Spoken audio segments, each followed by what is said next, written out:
আগুনে পুড়ল রাজধানীর হাজারীবাগ ঝাউচরের মোড়ের বস্তি। শুক্রবার দুপুর 11:15টার দিকে এই আগুন লাগে। এতে বেশ কিছু ঘর পুড়ে যায়। স্থানীয়রা বলছেন, পাশের ভাঙাড়ির দোকান থেকে আগুনের সূত্রপাত।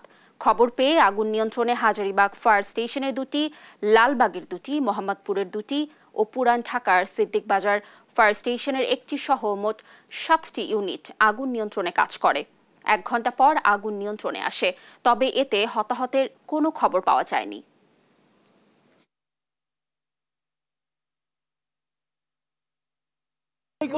প্লাস্টিকের ভাঙাড়ির দোকান ছিল, ওইখান থেকে সূত্রপাতটা আগুনের ওইখান থেকে সূত্রপাত আপনার ওইখান থেকেই আপনার পুরো ইয়াতে ছড়াই গেছে। আমি নিজে উপরে মনে হয় আপনাদের একটু সহযোগিতা করার চেষ্টা করছি, আর ফায়ার সার্ভিসের গাড়িগুলো অনেক পরে আসছে।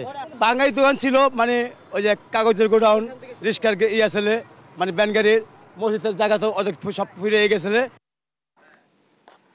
দর্শক, হাজারীবাগের ঘটনাস্থলে আছেন আমাদের সহকর্মী মাইনুদ্দিন আরিফ। আমরা যুক্ত হচ্ছি তার সাথে। আরিফ, আগুনে কি ধরনের ক্ষয়ক্ষতি হয়েছে, ফায়ার সার্ভিস কি বলছে, আগুনের সূত্রপাতের ব্যাপারেও আমাদেরকে তথ্য জানাবেন।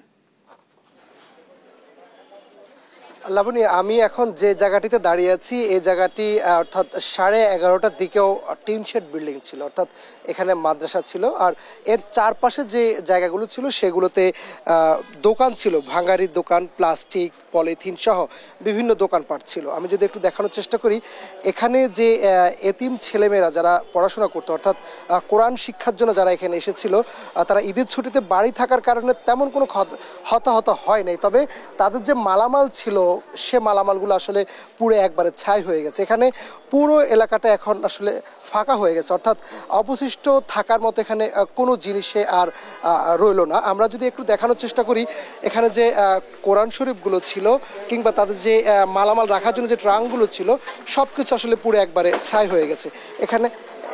এখানে অবশিষ্ট থাকার মতো আসলে তেমন কোনো কিছু নেই। এগুলো সব কিছু হচ্ছে কোরআনের পাতা, এগুলো আসলে সবে আসলে চারো সাইড পুড়ে গেল, আসলে মাঝখানে অংশটুকু এখনও পড়ে নাই। তবে এখানে ফায়ার সার্ভিসের 7টা ইউনিট 1 ঘন্টার যে দীর্ঘ চেষ্টা, সেই চেষ্টার পর আসলে এটি আসলে আগুন নিয়ন্ত্রণে আনতে তারা সক্ষম হন।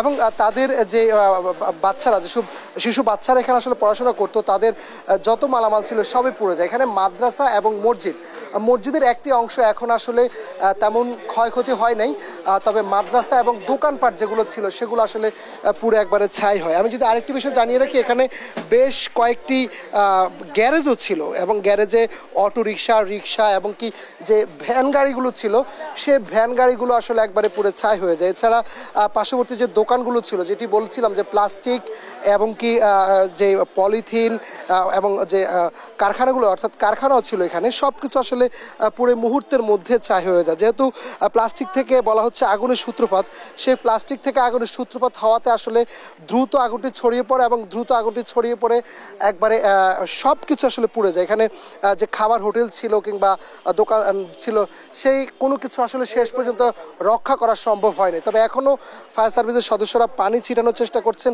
যে অবশিষ্ট যে একটু রয়েছে সেখান থেকে যেন আবারও আগুন ছড়িয়ে না পড়ে, তার জন্য আসলে তারা চেষ্টা চালিয়ে যাচ্ছেন। তবে একটু বলে রাখি যে এখানকার আগুনের যে সকাল 11:50 যখন আগুন লাগে, তখন থেকে ফায়ার সার্ভিস এখানে আসে এবং আগুন তারা নিয়ন্ত্রণে আনার চেষ্টা করেন, এবং সর্বশেষ আগুন নিয়ন্ত্রণে আনতেও তারা সক্ষম হন। তো লাবণী, এই ছিল আমার কাছে এখানকার আগুনের সর্বশেষ সংবাদ। ধন্যবাদ মাইনুদ্দিন আরিফ আমাদের সাথে যুক্ত থাকার জন্য। দর্শক, হাজারীবাগ ঝাউচরের মোড়ের বস্তিতে আগুন লেগেছে, ব্যাপারেই সর্বশেষ তথ্য জানাচ্ছিলেন আমাদের সহকর্মী।